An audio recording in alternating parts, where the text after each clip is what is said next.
Welcome to the Dojo elements of marketing tasks that can help you to improve your marketing today. This week, there's no Tim, it's myself and Jess Percival, one of our wonderful marketing ninjas. Hi, Jess. How's it going? Hi, Dale. Things are good. Things are very good. How are you? Awesome. I'm doing pretty well. You've been telling me a wonderful story about a hedgehog that's been rescued, That but wasn't perhaps a we'll save that. hedgehog. Well, Yeah. don't spoil it for anyone. Maybe that Sorry, will make it sorry. into the marketing stories for this week. We'll just have to wait and see. Maybe it will. Maybe it will. It was a nice start to my day, I have to say. It was very cute. Definitely put a smile on my face. So as I said, there's no Tim this week, so we're going to jump straight into the headlines. We're going to see what Jess as well. What's your headline for this week? So my headline is plant-based food brand Impossible Foods moves away from green branding to red branding. Hmm. My headline for this week is Google testing SGE Lite with some US users. Maybe? Question mark. Interesting. Hmm. What do you think, Jess? We've got another couple of stories hidden away just in case we need We do. them. Um, We do. which story would you go with first? Hmm. I want to start with your SGE Lite stuff because I read a little bit of the article and it's really interesting to see the journey SGE has gone to kind of reach this point, sort of going from it was going to go into public access in December and you used to have to opt in and you could only be in the USA if you wanted to use it, to then some people involuntarily having this kind of appear in their searches. And I'd just love to know a little bit more about that, and also whether there's anything that could impact marketers right away, and if there's anything we should be changing about what we're doing really. That is a great question. So, if you're listening for the first time, you're not sure what SGE is, let alone what SGE Lite is. SGE stands for Search Generative Experience, and it's, as it just says, a test that Google is running within the search results for only people who opt in to do so.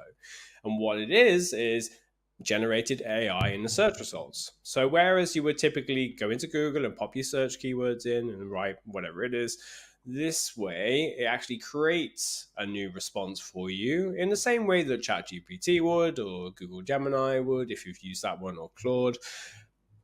And yeah, it's pretty much that. It just creates a little answer and tries to give you a better response. And for the most part, it will link you through to where it's got some of that information from, but it's still work in progress. It's still a test. There's not always the links. And you can still navigate down and go and explore the links where they would typically would be. But I have to say, having tested a lot, it is a good experience, a search generative experience. So the light version is essentially something that we've been talking about in recent podcasts, in a recent webinar that Tim, our Exposure Ninjas founder, did just recently about SG, what it looks like in 2024 versus our predictions in 2023.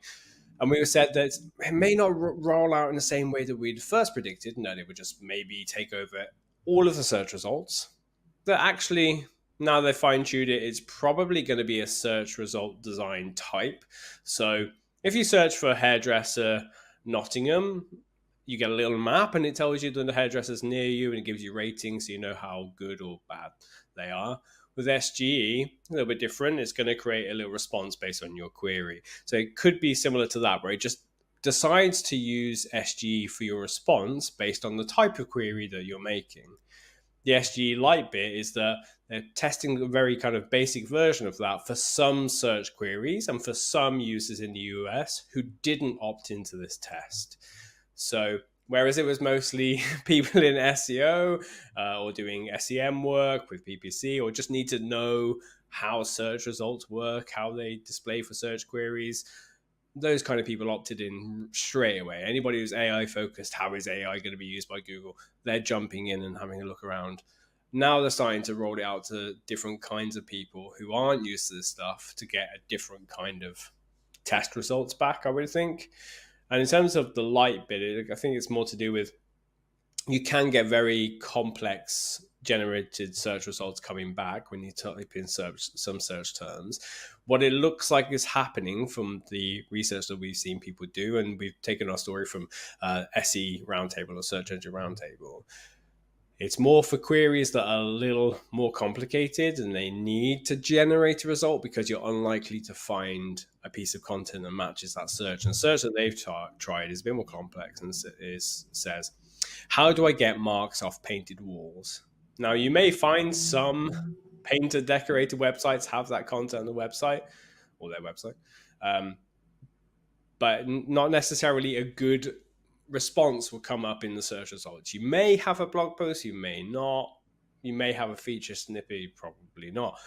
So it may be it looks like it's being tested with these kinds of terms, which are very long tail, so like long phrases. And that's great because I think a lot of people are starting to switch to long phrase searches too. Any thoughts on that, Jess? Yeah, I think there's definitely definitely a lot of benefits to this. Obviously, not necessarily to marketers, but if I come at it as a consumer, I'm thinking about like last night I wanted to make a bechamel sauce, a vegan bechamel sauce, and I use pretty much the same recipe every time, but I just forget it because that's how I am. Um, and then I search for it, vegan white sauce, and then go on the blog, then I have to scroll through drivel to get to what I need, which is here's the ingredients. You add this, then you add this, then you add this, and stir while you do it. And that's the whole recipe. I know you're probably thinking, just learn the damn recipe. And look, some of us don't have brains that do that. And so I do think, like, for some stuff, you do want this quick response to your slightly more complex question. And I think as well, sometimes I'll ask what I think is the right question. And then I'll look on a blog and I'll think that hasn't answered what I want. And I'll look on another blog that hasn't answered what I want. That hasn't answered what I want. So instead, I would see immediately, oh, I need to change how I'm asking this, or I'm not necessarily asking for the right thing, or maybe I'm, using the wrong terms to look for this. So I think as a consumer, just coming at it from that perspective, I think it will be really, really useful. I think people might be a little bit like skeptical to begin with and be a bit like, oh, what is this? How do I know that it's accurate? And probably will look for a second opinion. But sometimes it's nice, like this, how do I get marks off painted walls? For me, I'm like, oh, I use one of those magic erasers. But I might want to know, you know, whether there's an alternative or how to use a magic eraser to get marks off painted walls. I don't know. So I would want a more specific answer, but quicker. So yeah, it's interesting. How do you think that marketers can prepare for this, Dale, or do you think they need to do anything? Yeah, I was just about to come back to it because I was looking down at my Yeah. notes and I realized I wrote down change and I didn't cover the actual change. Like, Yeah. yeah, thanks for that, Jess. So yeah, whilst we would typically like see if we're going to pick this story out and turn it into tasks for marketing managers and business owners, and we will get to that at the end. Mm-hmm. One thing I think marketers can really take from this is that you have to basically understand how your customer thinks and how they search, and just go into it and forget everything you know about keyword research and your 2 word, 3 word, 5 word mindset, and just go back to, if you were to pick up the phone to them or you're sitting in a sales call, how are people actually phrasing the problem that they have? So whereas I might search for boiler service local near me, whatever, the problem might not actually be that the boiler is broken. The problem might be that my radiators aren't heating up properly. So you actually got to look beyond the keywords. And there used to be this thing that I used to refer to quite a bit, but haven't since my SEO days. It's like there's a search before the search.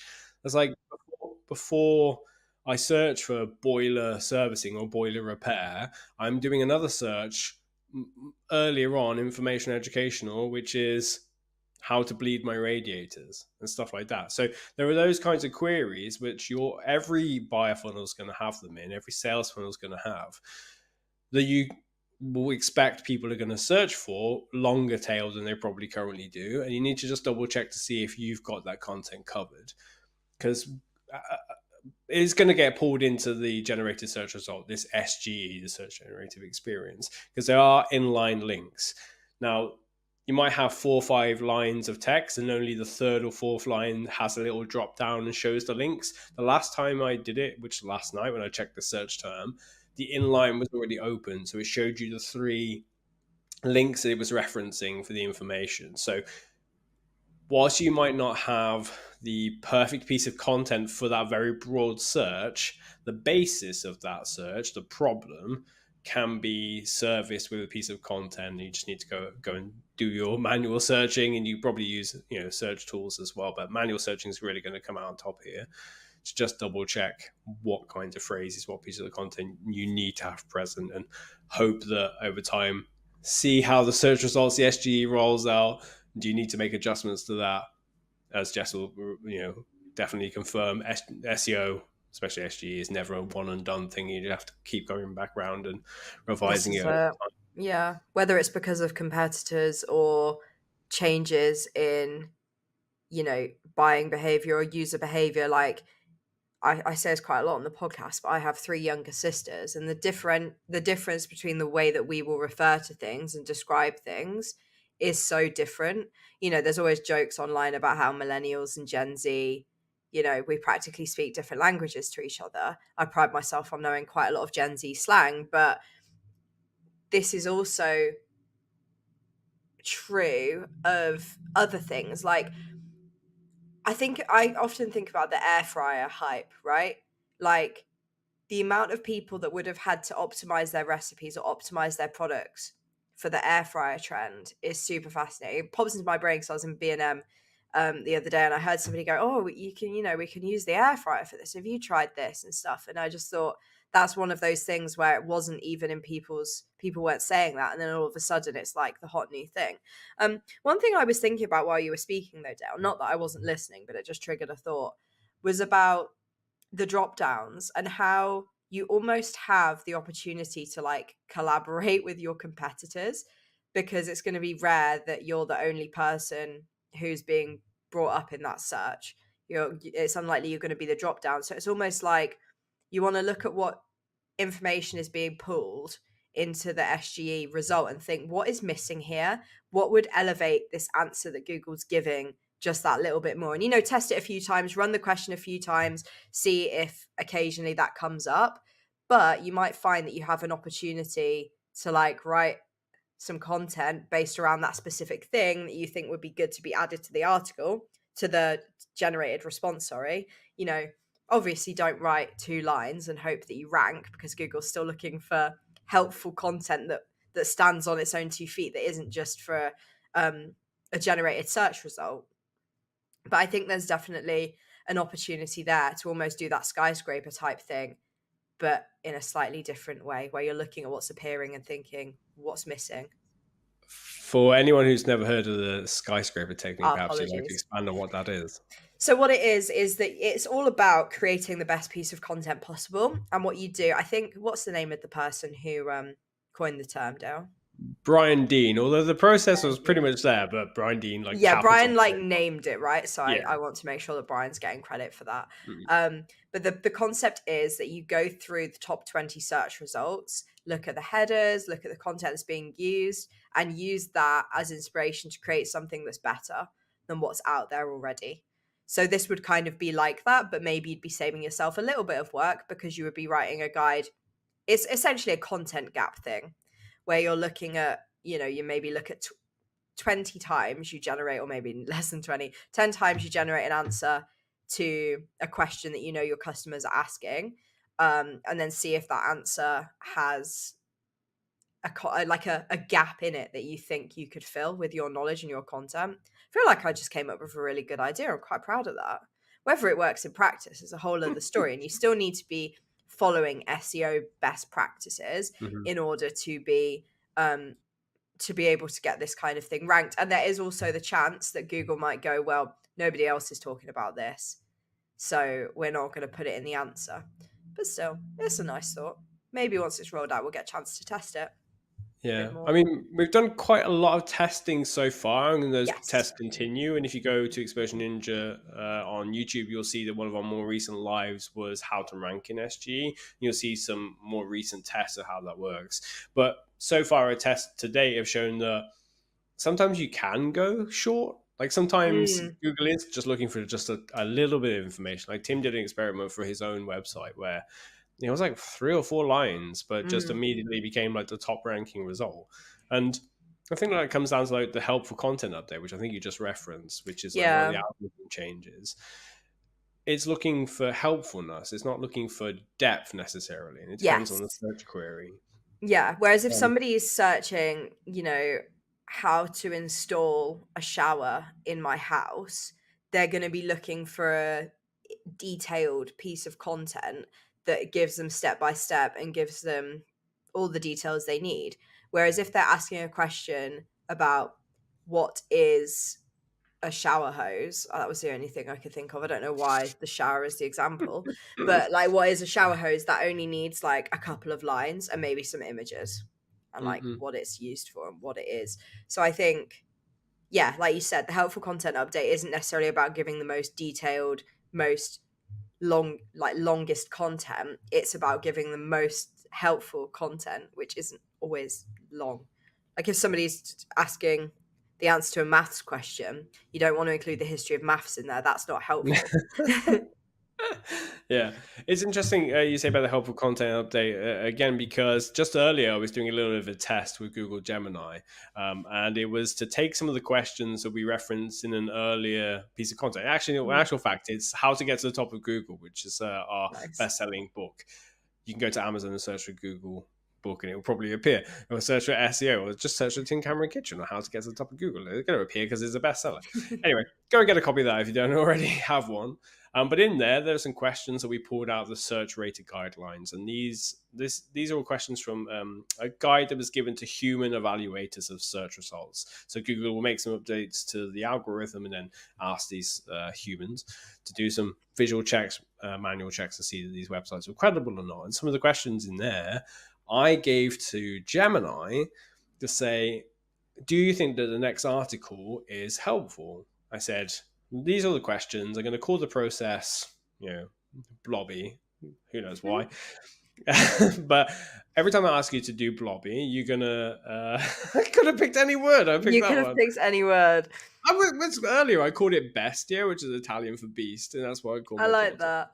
So anyway, I said bestia this article, and it basically summarized, okay, this is the evaluation against these questions. So I'll just quickly run through some of the questions. You don't need to be able to see these, obviously. So I'll just quickly run through some of them. And it was about one of our pieces of content about how to triple your leads in 2024. And if you haven't read that, go to exposureninja.com/blog. It's one of the most recent pieces. But some of the questions were about, would you trust the information presented in this article? Yes, the information seems well researched and provides actionable advice with clear examples. Is this article written by an expert or enthusiast who knows the topic well, or is it more shallow in nature? This article appears to be written by a marketing professional with good understanding of lead generation strategies, but it also covers other questions about does this article have spelling, stylistic, or factual errors? Are the topics driven by genuine interest of the readers of the site, or does the site generate content by attempting to guess what might rank well in search engines? And if you think all those questions are being asked to humans, these search quality raters, if you're Google, you hand all those over to your brilliant AI and say, hey, let's make sure that our algorithm includes these questions and asks it about all the content that we find on the internet, and then we'll put that as part of the algorithm to decide who ranks where. That's probably been the case for 2 or 3 years, even with Yeah. like, it probably didn't show us that it could do some of this stuff, and probably a year or two ago it wasn't as good as it is now. But yeah, it makes a lot of sense that you would use the AI that you've kind of helped to build to make these kinds of assessments. So you Yeah. should really be asking the same kinds of questions when writing your content.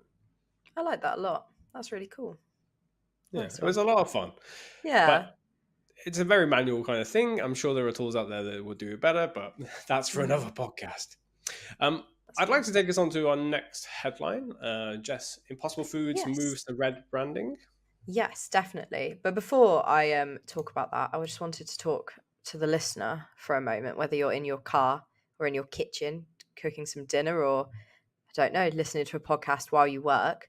Don't forget, if you haven't already, to request a free website and marketing review from exposureninja.com/review. It's just for you.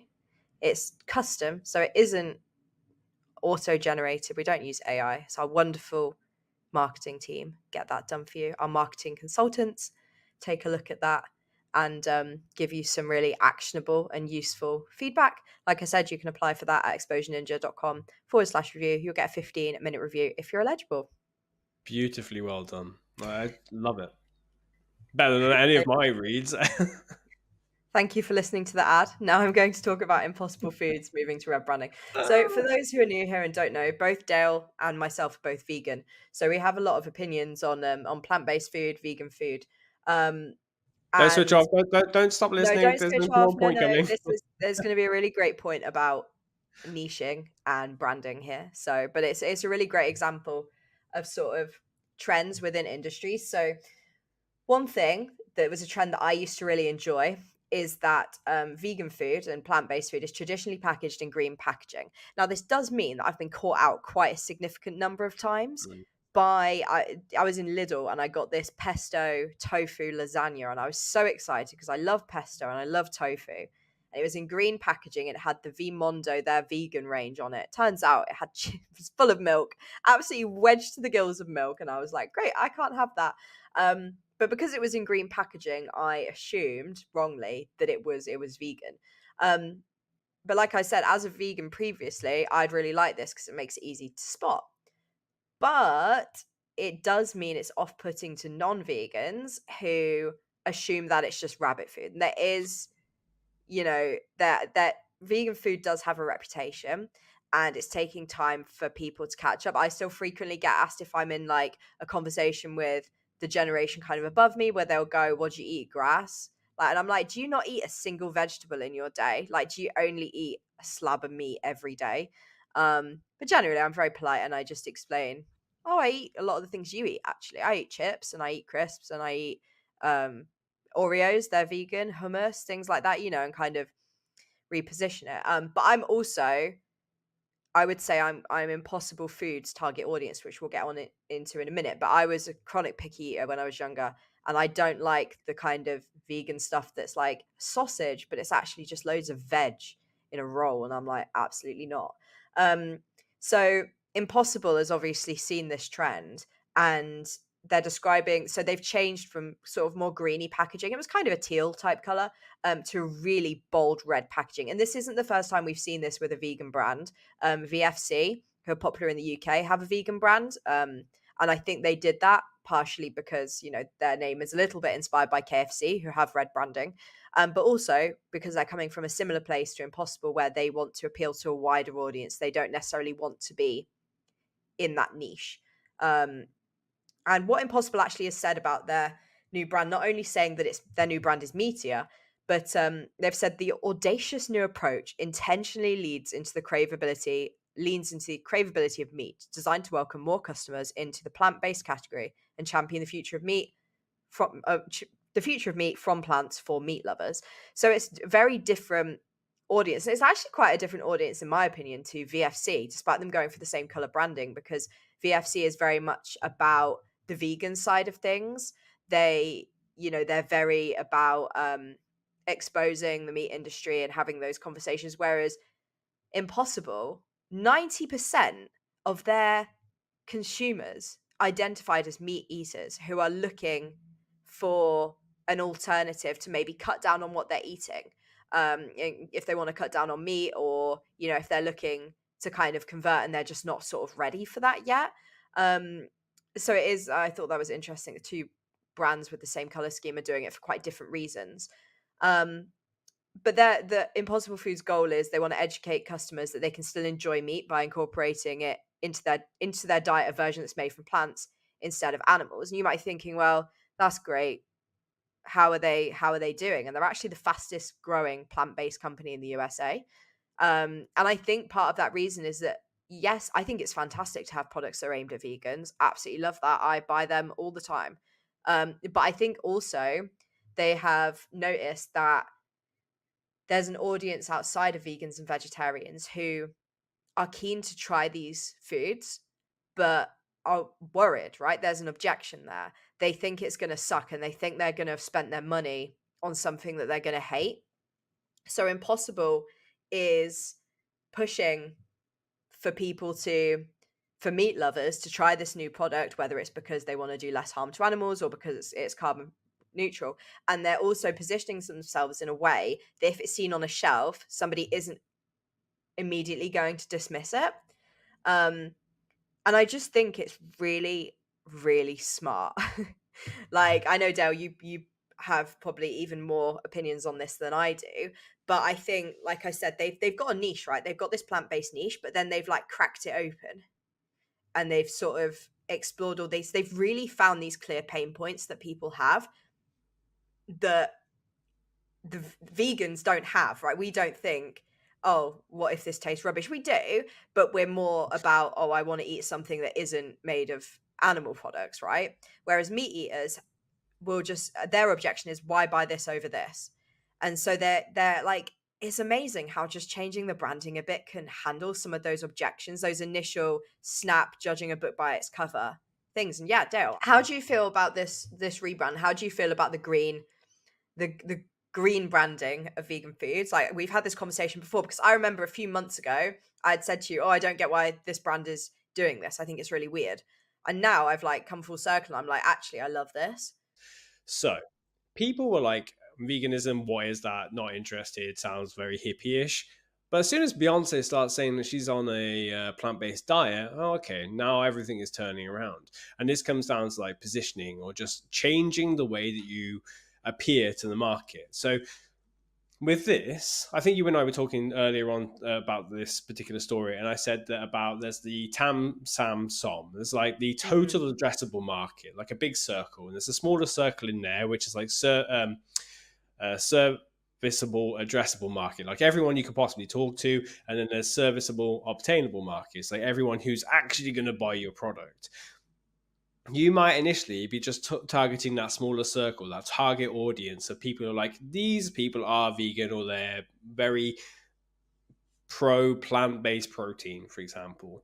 And that's where you make your start, and this is where everybody buys it. But there comes a pivot point where you think, okay, either you're changing because you realize that different kinds of people are buying your product that you didn't realize, or you want to expand and reach a bigger audience. You have, if you're Impossible or Beyond Meat, one of these other companies, you realize that there's more market to acquire, or you've got stakeholders saying, we've invested in your company, you need to go and find more profit. And that's the choice they've made. They've gone, okay, well, if we're going to do that, if we're going to move away from just vegan people or just plant-based people, we need to get this other market. So how this works really for the businesses and marketing managers that are listening now is understanding who your audience is or the direction of the audience that you want. So it comes back to like understanding the customer, understanding the journey through to getting your product, but also could be a question of, do you need to completely revise or adjust your positioning, your value proposition, your branding, messaging, all that kind of stuff? Because another factor in here is that Beyond Meat, who also operate in the US and globally in a lot of countries, they have a partnership with McDonald's. So if you go to McDonald's today, you can go and get a muck plant. And I tell you what, it tastes exactly the same as, So good. not a Big Mac, but their classic hamburgers, It's really good, cheeseburgers, yeah. which I used to eat a lot. They went with a darker green color in the last like 12 months because there was like the light green, it looks a bit hippie-ish, and that's my understanding of that brand Mm. direction, is they're going darker green because they want to look a bit bolder but less, yeah, this is plant-based, okay. And I think maybe that it kind of would have been part of the decision as well. It's like, okay, well, if they're going to take green, I'm going to go a completely different direction. I'm going to go for red, and that's going to be our color.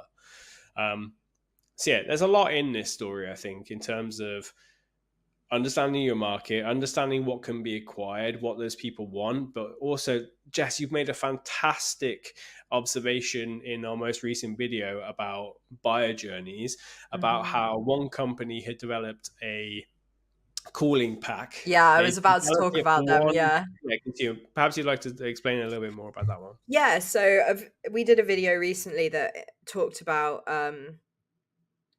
catering to multiple audiences, and there was a product that had been brought to my attention by a friend not that long ago who is like a mascot performer. They have a fursuit and they, go out to go to events and stuff. And they said, oh, this is what this. I was like, how do you say cool in there? And they were like, oh, I use this product. And I went on the website, and it has like all the photography is like taken in a big warehouse. I mean, you can see it in our video about multiple audiences. It's taken in a warehouse, and I think they have like a cosplayer on one end, and then they have like a bunch of work people, like 4 work people, and then they have a dog. So obviously they sell products for animals who are working, or maybe if you're taking animals hiking. Then they have like a fursuit mascot costume, and then I think they have another like just a work person.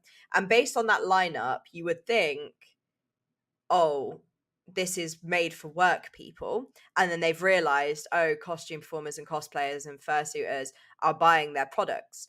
And I said to my friend, I was like, oh, it's really cute that they've included fursuits on their website because, you know, they've obviously identified that's an audience. They said, oh, no, this was made by like furries for the fursuiting community.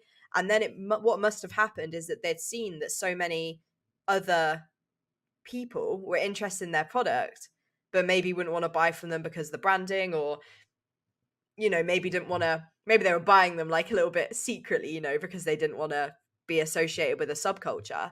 And then now the website has been updated to reflect all those different audiences and makes it a lot more accessible. So if you are like to your boss, oh, this product looks amazing, you have a website to send them that isn't just people in animal costumes.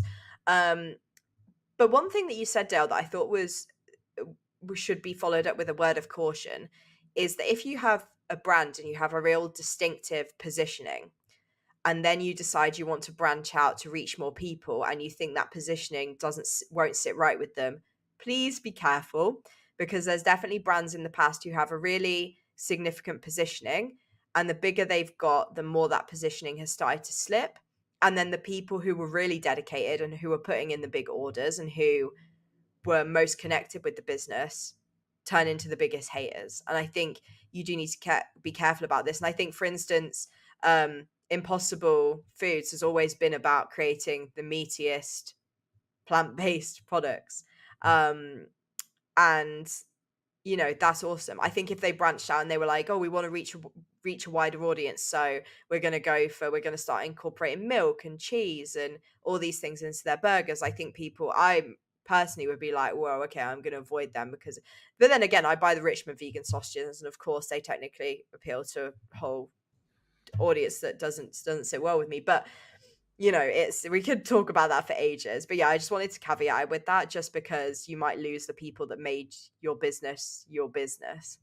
But I think that's important. You made the point about the Richmond sausages. So Richmond are UK based, so probably Europe too, maybe the US. I'm not sure, Mm. but they make the majority of their products are meat based, so pork and other kind of things, and that's the mainstay of their product offering.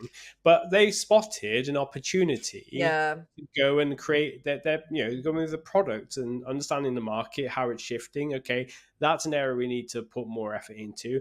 And I half expect that in the next 20, 30 years, it'll switch from being like 80% meat to 20% plant based. It'll probably be 80% Hmm. plant based and 20% meat. I mean, it seems kind of inevitable at this point.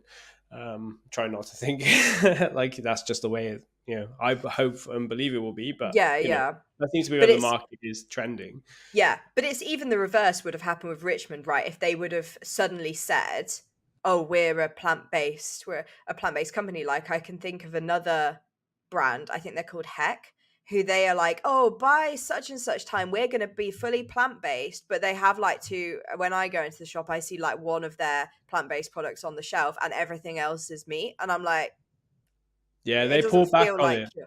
Oh, well, there we go then. There we go. But that's the thing. If you make statements like that and then pull back on them, people like us are going to be like, well, why am I going to support that brand? Yeah, Why don't, like, it at impacts least your Richmond are marketing, it honest. impacts your sales, impacts your revenue. Wow. Like Yeah, yeah, yeah. it's bad. I'm going to take us on to maybe another story. So we do have a little bit Hmm. of time, and since there's no Tim or a guest for this week, we've got 2 stories that we could go with. I tell you what, I'll give you a little sneaky peek on one of them, and then we'll talk about the other. So one of the stories is about events and when you attend events and how you get the most out of doing so, especially not really attending but exhibiting. So we're talking to a company at the moment about producing a video where we believe there's a bit of a content gap, especially with like some of our audience where you probably attend and may also exhibit events, aren't really getting the most out of it. I'll give you a little sneaky peek of like one of the reasons you're going to want to subscribe to our YouTube channel and our podcast as well to catch this later on is that this headline rocked me when I was told it. It said that 2/3 of event exhibitors don't follow up. So it's around 57-60% of people who are throwing money into going to events. And I would certainly suggest going to them because events are fantastic places for establishing new partner connections, new lead opportunities, new sales opportunities, exposing people to your brand. So maybe next year when you go back, they're like, I remember you, you were fantastic. You need to get the ROI from that, and we'll discuss how you do so in that upcoming video when it comes out. So make sure you are subscribed. Yes, definitely. The other story is about Reddit and the Reddit IPO. Jess, how much do you know about this story? Because I can explain. I don't know loads. You explained to me a little bit before the podcast because I was like, I do not know about this, but I am a Reddit user. I suppose I'd sort of describe myself to you as a lurker. I don't really post on there, but I use it as like I consume content. And I was also explaining that my partner often finds answers to really niche searches on there as well.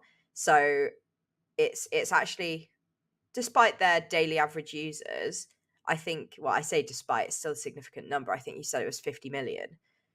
They still have, they're one of the only forums on, that exists that's still going strong, I would say. Yeah, I'd love to know a bit more about the story, Dale. Happy to take you through it. So, IPO or initial is it initial product offering? I can't quite recall because I'm so used to saying IPO the entire Yeah. time. It's basically when a company will go into the stock market for the first time and the shares are sold and you can buy them. And typically, from my experience of buying shares, the shares will just drop and then 6 months to a year later they'll come back up again. I'm looking at you, Coinbase. But the important thing here was that they've made an assessment of their valuation based on how many people use the product. Let's call it a product now. Mm. But there's also a prediction of where it's going to go. And I think the important story here is that, one, there's enough stability in the platform that they can do an IPO. They believe that 50 million people are coming on a daily basis to that website. That people are using it. They're using it on a committed basis. I use it multiple times per day, not as a poster, as a lurker, as Jess has said. But if you think Facebook is a 2 billion daily active users or whatever it is, it's like a ridiculous number.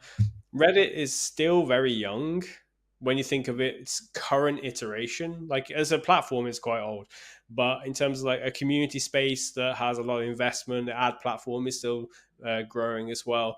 It's got a lot of growth opportunity, and I think that's a marketing opportunity for marketers and business owners. But also, you may have heard in a previous podcast how we covered Google and Reddit having a new paid partnership together, where Google is going to be able to train some of its AI capability on Reddit's information, which is really, really interesting. There's also the other news about how Google is, well, we talked about it before, Jess, about perspectives, which is like a filter in the search results. Perhaps you give people a bit of an understanding what that is and what the replacement is. Yeah, I'm going to be real. I can't remember the name of the replacement. I know that Tim brought it up, but the concept of perspectives was, and I suppose is under a new name, is that for some searches, you know how along the top it'll say like you'll make a search and then it will have different tabs and it might say like news, images, videos, shopping, depending on what type of search you're making. Sometimes it will even have other stuff like maps or things like that. There was one called Perspectives. Do you know what the new name is, Dale? It's called forums, interestingly enough. Forums. Okay, Yeah. cool. So what this is that it takes content from around the web, whether that's from YouTube, YouTube Shorts, TikTok a little bit, but because Google owns YouTube, it tends to favor YouTube Shorts, and also forums like Quora, where people can ask questions, and Reddit. And so if you're asking a question, for instance, how do I get marks off painted walls? Then you might get a perspective that is somebody who has made a video showing you how to do that. So you can get kind of a more personalized experience. But it could also be you're asking a question. And this will still work for B2Bs, by the way, but my brain is a bit foggy today and I can only think of B2C examples. But for instance, if somebody searches best trainers for flat-footed runners, there will then potentially be perspectives of people reviewing that and saying, I have the same flat-footed problem, and this is the trainer that works for me. And Reddit is one of the things that will be included within that search. I think perspectives was a better name for it personally, but maybe Google has a different direction for it. Maybe it's because this collaboration with Reddit means that it will be more Reddit heavy. Who knows? But we'll see. Yeah. So the slight change that I think is still in test, Mm, but it should be coming for this, is that forums will be all the answers from like Quora and mm. Reddit, and the stuff that you mentioned there about like shorts and UGC, user generated content from TikTok and Instagram, places like that, will be in as like a small carousel like bit. So you may go Yes. do a search now and you'll see there's a row of videos, and like after a scroll or two, that's kind of going to the top of the page. But because it's Mm, still in test, there's nothing really confirmed that I've seen. Um, so that's why I think it's important, because Reddit is only going to grow bigger, and the IPO is important because it shows you that there is expectation of growth. yeah. Therefore, that people are putting money into the business, they're generating more money to turn it into something more. Like when Facebook first IPO'd, a lot of investment, and people are like, oh my god, the stock is just dropping and dropping, and then all that money that's been earned that just comes into the business has generated phenomenal growth for Facebook, for it to become Meta, for it to acquire Instagram and WhatsApp and all this other kind of stuff. So I think it's an important point for marketers, because I'm thinking of one of our clients who does mortgage, services in the United States. Hmm. You and I were talking about mortgages earlier. I think back to my mortgage informational search a couple of years ago. I had no idea what I was doing, how I should start to save. Where did I go? I went to Reddit. I went Yeah, to it was. Reddit.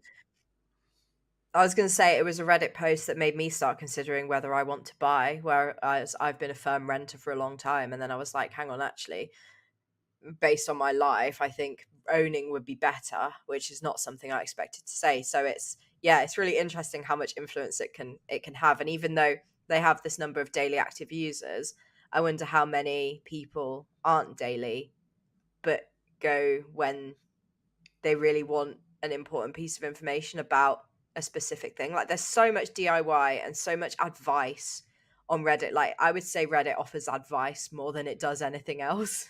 Hmm.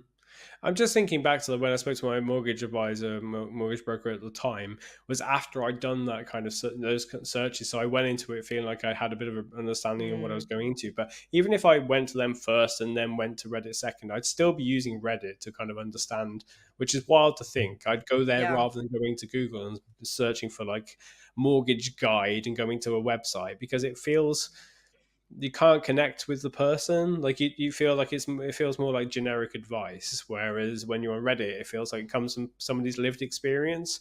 And this is why lived experience, and like part of Google's search algorithm is this, if you've never heard it before, this EAT, which is experience. Oh my gosh, I'm never going to be able to remember it anymore. Experience, Experience, expertise, expertise. authority, and trust. I can't believe this. I wrote a huge like guide and stuff to the Medic update where this first came in like 2018, and I think after 6 years, my brain's just turned it Yeah. into who knows You know what. the Into vibes. You know the vibes that need to be included in yeah. content. So it's just natural, isn't it? But I think it comes back to that. It's the lived experience that people, when you read content, you need it to come from a person, not solo robot AI writing it. It needs to come from a person. So, Hmm.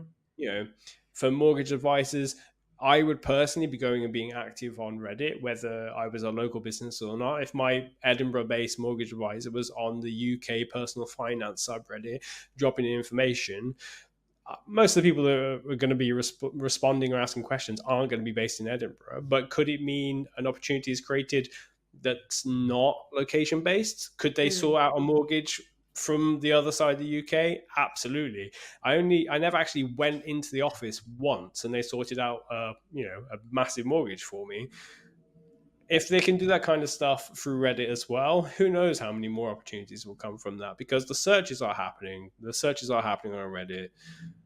The SEO, like that part of the digital marketing mix, is a part. It's not the entirety. So you have to have like all of your marketing mapped out to know exactly where to be and when. So that's why I think it's a good story to include this week. So we need to pick one of these stories and turn it into tasks for this week. So you listener or watcher, if you're watching us on YouTube, you can catch us every week over there. Which story, Jess, do you think is the best to turn into tasks? And yeah, where should we go? Which one?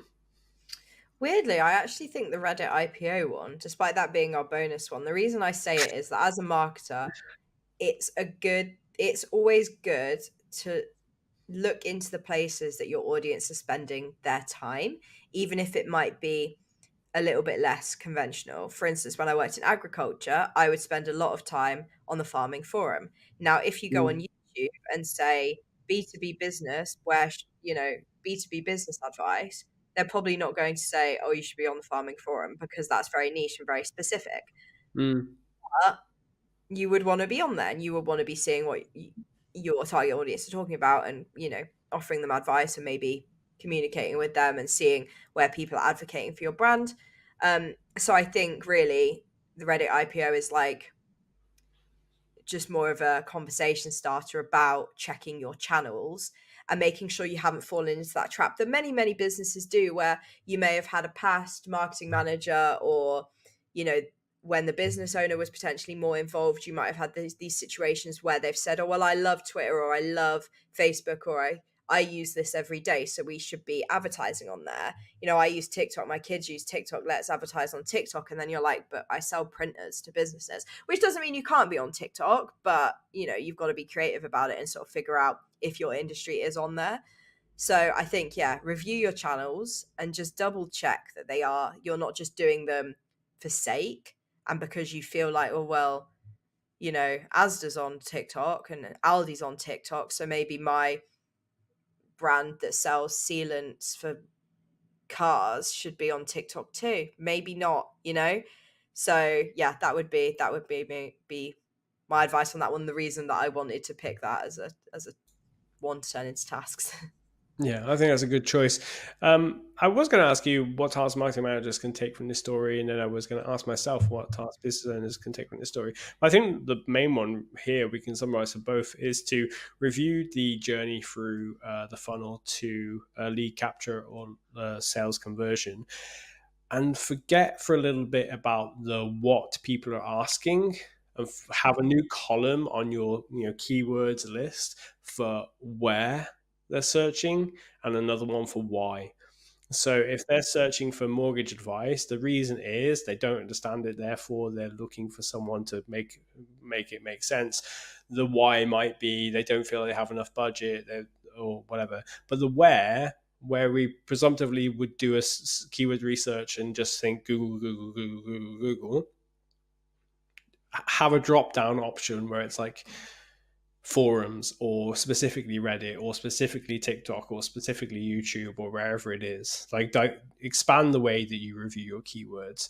That would be the advice I would give, because I think marketing managers or business owners, you can still evaluate that process, whether you're directly doing it or you're asking your team or the agency that you're working with. And if you need an agency, hey, head on over. I think that'd be a good starting point to work on. Fab. Sick. That's our advice. Take it or leave it. Yeah, please take it though. Okay, well, that's fantastic. I've really enjoyed this podcast. I do miss Tim, but it was fun to do Yeah. podcast with the two of us. It's been a long time since we just did a podcast or Yeah. anything. Just the two Tim of will us. be back next week, and we also have a guest joining us next week, as for the next few weeks. So yeah, if you miss the chorus of four voices, don't worry. Next week they'll be back. Well, I do have normally the quickfire questions to ask, but I think we've both answered them fairly recently. So I'm going to pick out one question, and is who should we invite as a guest to a future podcast? And I've actually got someone that I would like Ooh, to yeah, ask to tell come on, me. and that's Alison Riley, who's the head of marketing at the Vegan Food Group. And the reason I ask that Mm, is because the Vegan Food Group own four different plant-based businesses in the EU or across like Europe. Sorry, not the EU. There's like VFC, who we referenced earlier. There's Meatless Farm. There are two others, Clive's Pies, I want to say, and another Tofu Town, which is a Germany-based tofu business that they recently acquired as well. I would love Alison to come on and maybe expand more on our observations with Impossible, because I imagine Alison has a really good take on that, or potentially has a news story about one of the brands that Alison works on Yes. to have it as well. Yeah, I like that. I think that's great. And I think as well, the brands in the vegan food group are quite different to each other, despite all being in that niche. So I think that's a really good guest and topic to talk about. Fingers crossed. We're coming for you, Alison. Please say yes. Awesome. Well, thanks everyone for coming for this week's episode of the Dojo. If you want to catch all of the other episodes, you can go to exposureninja.com/podcast, listen to 300 episodes of Tim talking, or you can catch a few with myself and Jess as well. And if you haven't yet requested one, you can go to website review for your business. You can go to exposureninja.com/review, fill in the information there. We'll send you a video outlining how we can improve your marketing, get you more results, and a solid ROI from it as well. Thanks everyone for joining us, and see you later. Bye. Bye.